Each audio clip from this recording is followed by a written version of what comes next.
Hallelujah, price the lord. ಅದ್ಭುತ ಸ್ವರೂಪನು, ಆಲೋಚನಕರ್ತನು, ಪರಾಕ್ರಮಿಯಾಗಿರುವಂಥ ಪರಿಶುದ್ಧನಾದ ಯೇಸು ಕ್ರಿಸ್ತನ ಸುಮಧುರವಾದ ನಾಮದಲ್ಲಿ ನಿಮ್ಮೆಲ್ಲರನ್ನು ವಂದಿಸುತ್ತಾ, ಈ ಬೆಳಗಿನ ಸಮಯದಲ್ಲಿ ನಾವು ಕೆಲವೊಂದು ವಚನಗಳನ್ನು ಧ್ಯಾನಿಸೋಕ್ಕಿಂತ ಮುಂಚಿತವಾಗಿ ಪ್ರಿಯರೇ, ಪ್ರತಿದಿನ ನಾವು ದೇವರ ವಾಕ್ಯವನ್ನು ಆಲಿಸ್ತಾ ಇದ್ದೇವೆ. ಮುಖ್ಯ ಉದ್ದೇಶ ಏನೆಂದರೆ ನಾವು ಆತ್ಮಿಕವಾಗಿ ಬಲಗೊಳ್ಳಬೇಕು, ದೇವರು ನಮ್ಮ ಎಲ್ಲ ವಿಜ್ಞಾಪನೆಗಳನ್ನು ಆಲಿಸಬೇಕು, ನಮ್ಮ ಪ್ರಾರ್ಥನೆಗೆ ಉತ್ತರವನ್ನು ನೀಡಬೇಕೆಂಬುದಾಗಿ ನಾವು ಪ್ರತಿಯೊಬ್ಬರು ದಾಹದಿಂದಲೂ ತವಕದಿಂದಲೂ ದೇವರ ವಾಕ್ಯವನ್ನು ಆಲಿಸುತ್ತೇವೆ.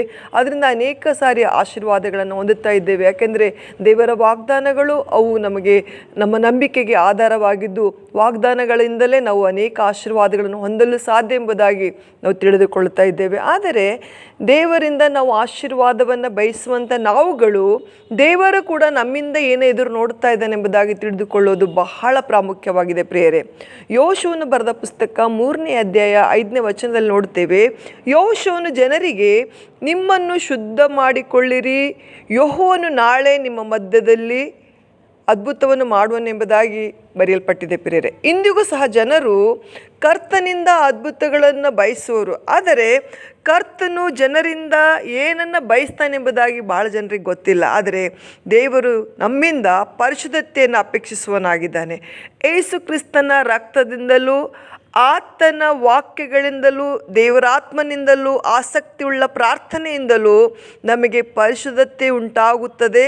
ಯಾರೆಲ್ಲ ಪರಿಶುದ್ಧರಾಗಬೇಕೆಂದು ಅಪೇಕ್ಷಿಸುವರೋ ಅವರೆಲ್ಲರನ್ನು ಪರಿಶುದ್ಧಪಡಿಸಿ ಆಶೀರ್ವದಿಸಲು ಕರ್ತನು ಕೃಪಾಪೂರ್ಣನಾಗಿದ್ದಾನೆ. ಪ್ರಿಯರೇ, ಯೋಸೇಫನ ಜೀವಿತದಲ್ಲಿ 44ನ ಪತ್ನಿ ಕಾಮುಕಳಾಗಿ ಯೋಸೇಫನ ಪರಿಶುದ್ಧತೆಯನ್ನು ಭಂಗಪಡಿಸಲು ಪ್ರಯತ್ನಿಸಿದಾಗ ಅವನು ತನ್ನನ್ನು ಕಾಪಾಡಿಕೊಂಡು ಅಲ್ಲಿಂದ ಓಡಿ ಹೋಗುವುದನ್ನು ನೋಡುತ್ತೇವೆ. ಆದ್ದರಿಂದ ಯೋಸೇಫನು ನೀರಿನ ಕಾಲುವೆಗಳ ಬಳಿಯಲ್ಲಿ ಬೆಳೆದ ಮರದ ಹಾಗೆ ಆಶೀರ್ವದಿಸಲ್ಪಟ್ಟನು. ಮಾತ್ರವಲ್ಲದೆ ಕರ್ತನ ಪ್ರೀತಿಗೂ ಕೃಪೆಗೂ ಪಾತ್ರನಾದನು. ಪ್ರಿಯರೇ, ದಾನಿಯೇಲನ ಜೀವಿತದಲ್ಲಿ ಕೂಡ ನಾವು ನೋಡ್ತೇವೆ, ದಾನಿಯೇಲನು ತಾನು ಅಶುದ್ಧವಾದ ಬ್ಯಾಬಿಲೋನ್ನಲ್ಲಿ ಪ್ರವೇಶಿಸುವ ಮೊದಲೇ ತನ್ನ ಪರಿಶುದ್ಧತೆಯನ್ನು ಬಿಟ್ಟು ಕೊಡುವುದಿಲ್ಲವೆಂದು ದೃಢವಾದ ತೀರ್ಮಾನವನ್ನು ಮಾಡಿಕೊಂಡು ರಾಜಭೋಜನದಿಂದಲೂ ದ್ರಾಕ್ಷರಸದಿಂದಲೂ ಬ್ಯಾಬಿಲೋನಿನ ವೇಷತನದ ಆತ್ಮದಿಂದಲೂ ತನ್ನನ್ನು ಮಲಿನ ಮಾಡಿಕೊಳ್ಳದೆ ಕಾಪಾಡಲ್ಪಟ್ಟನು. ಪ್ರಿಯರೇ, ಅದರಿಂದಲೇ ಅನೇಕ ರಾಜರುಗಳು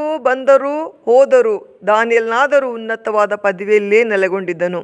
ಇಂದು ನಮಗೆ ಅಗತ್ಯವಾದದ್ದು ಪರಿಶುದ್ಧರಾದ ಯುವಕ ಯುವತಿಯರು. ನಾಗರಿಕತೆ ಹೆಸರಿನಲ್ಲಿ ಉದ್ಯೋಗದಲ್ಲಿ ಇವೆಲ್ಲ ಅನಿವಾರ್ಯವೆಂಬ ಸುಳ್ಳಿನ ಬುಟಾಟಿಕೆ ಜೀವಿತಕ್ಕೆ ತಮ್ಮನ್ನು ತಾವೇ ನಂಬಲೇಬೇಕಾಗಿರುವ ಪರಿಶುದ್ಧತೆಗೆ ಮಾರ್ಗದರ್ಶನ ನೀಡಿರುವ ಕ್ರಿಸ್ತನನ್ನು ಮರೆತು ತಮ್ಮ ಪರಿಶುದ್ಧತೆಯನ್ನು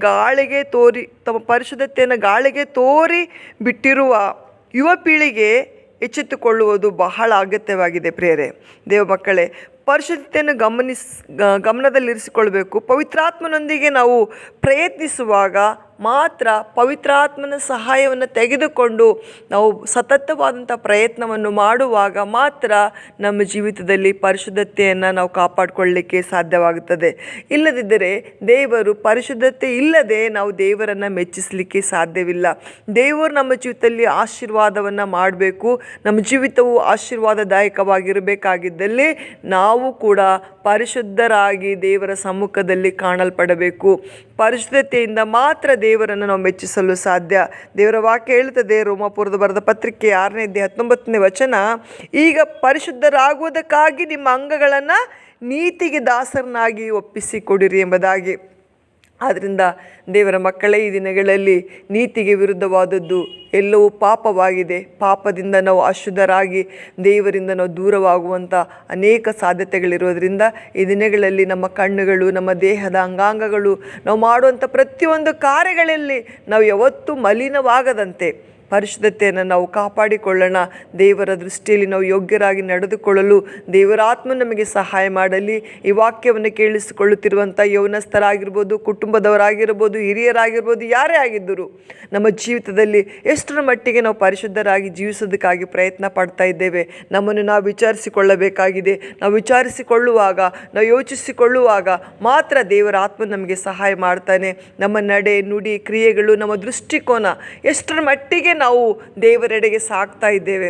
ಇಲ್ಲಾಂದರೆ ಈ ಲೋಕದಲ್ಲಿಯೇ, ಈ ಲೋಕದ ವೈಭವಗಳಲ್ಲೇ ನಾವು ನಾಶವಾಗಿ ಹೋಗ್ತೇವೆ ಹೊರತು ಆಶೀರ್ವಾದಗಳು ನಮ್ಮ ಜೀವಿತದಲ್ಲಿ ಬರಲ್ಲ. ಆಶೀರ್ವಾದಗಳು ಬೇಕು ನಮಗೆ. ಅಸಾಧ್ಯವಾದಂಥ ಕಾರ್ಯಗಳು ಸಾಧ್ಯವಾಗಬೇಕಾಗಿದ್ದಲ್ಲಿ ನಮ್ಮಲ್ಲಿ ಕೂಡ ಒಂದು ಪರಿಶುದ್ಧತೆ ಇರಬೇಕಾಗಿದೆ. ದೇವರು ಪರಿಶುದ್ಧತೆಯನ್ನು ಆತನು ಅಪೇಕ್ಷಿಸುವನಾಗಿದ್ದಾನೆ. ನಾವು ಪರಿಶುದ್ಧರಾಗಿರಬೇಕೆಂಬುದಾಗಿ ಆತನು ಬಯಸುವನಾಗಿದ್ದಾನೆ. ನಮ್ಮ ಜೀವಿತದಲ್ಲಿ ಆತನು ಅದ್ಭುತವನ್ನು ಮಾಡಬೇಕಾಗಿದ್ದಲ್ಲಿ ಪರಿಶುದ್ಧತೆಯನ್ನು ನಾವು ಧರಿಸಿಕೊಳ್ಳಬೇಕಾಗಿದೆ. ಪರಿಶುದ್ಧ ಜೀವನವನ್ನು ನಡೆಸಬೇಕಾಗಿದೆ. ದೇವರು ತಾನೇ ನಮ್ಮೆಲ್ಲರನ್ನ ಆಶೀರ್ವಾದ ಮಾಡಲಿ. ಬನ್ನಿ, ಕಣ್ಣುಗಳನ್ನು ಮುಚ್ಚಿ ನಾವು ಪ್ರಾರ್ಥನೆ ಮಾಡೋಣ.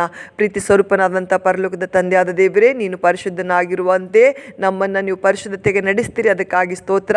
ವಾಕ್ಯವನ್ನು ಕೇಳಿಸಿಕೊಂಡ ಪ್ರತಿಯೊಬ್ಬರ ಜೀವಿತದಲ್ಲಿ ಆಶೀರ್ವಾದಗಳು ಅವರ ಜೀವಿತದಲ್ಲಿ ಕರ್ತನೆ ಅವರು ಕಾಣುವಂತೆ ಪರಿಶುದ್ಧತೆಯನ್ನು ದೇವರೇ ಅನುದಿನದ ಜೀವನದಲ್ಲಿ ಕರ್ತನೆ ಅವರಿಗೆ ಪರಿಶುದ್ಧತೆಯನ್ನು ಅನುಗ್ರಹಿಸಿ ಆಶೀರ್ವಾದ ಮಾಡಿರಿ. ಸೈತಾನನು ಯಾವುದೇ ಕಾರಣಕ್ಕೂ ಅವರ ಜೀವಿತವನ್ನು ನಾಶನದೆಡೆಗೆ ಕೊಂಡೊಯ್ಯದಂತೆ ಕರ್ತನೆ ನೀವು ಪರಿಶುದ್ಧಾತ್ಮ ದೇವರು ತಾನೇ ಪ್ರತಿಯೊಬ್ಬರಿಗೂ ಸಹಾಯಕನಾಗಿದ್ದು ಆಶೀರ್ವಾದ ಮಾಡಿ ಆತನೇ ಮಹಿಮೆ ಹೊಂದುವಂತೆ ಪ್ರತಿಯೊಂದು ಮಕ್ಕಳ ಜೀವಿತವನ್ನು ಆಶೀರ್ವಾದದಾಯಕವಾಗಿರುವ ಹಾಗೆ ಕೃಪೆ ಮಾಡಿ ನಡೆಸಲಿ. ಯೇಸುವಿನ ನಾಮದಲ್ಲಿ ಪ್ರಾರ್ಥಿಸ್ತೇನೆ ತಂದೆಯೇ, ಆಮೇನ್. Praise the lord.